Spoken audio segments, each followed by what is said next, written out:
50,000 రూపాయల రైతులకు ఆర్థిక సహాయం, రెండో విడతగా 6,310 కోట్ల రూపాయలు రైతులకు చెల్లించాం. తుఫాన్లు వస్తే నష్టపరిహారం చెల్లించాం. ధాన్యం కొనుగోలు చేసి 48 గంటల్లో రైతు ఖాతాలో ఈరోజు డబ్బులు జమ చేస్తున్నాం. మీరందరూ మన ముఖ్యమంత్రి చంద్రబాబు నాయుడు చేపడుతున్న ఇవన్నీ కార్యక్రమాలు అర్థం చేసుకోవాలి మీరందరూ.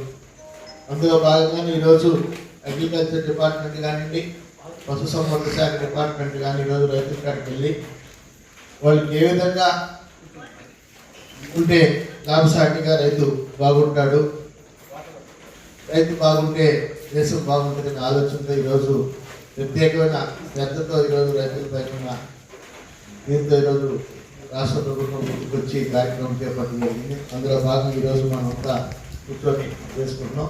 మొట్టమొదటిగా పశుసంవర్ధక శాఖ వాళ్ళు ఈరోజు రైతులకి ప్రజలకి మనం వాళ్ళ డిపార్ట్మెంట్కి ఏమి చేస్తున్నారో అని మన ఏడీ గారు వివరిస్తారు. తర్వాత అగ్రికల్చర్ డిపార్ట్మెంట్ కూడా చెప్తారు.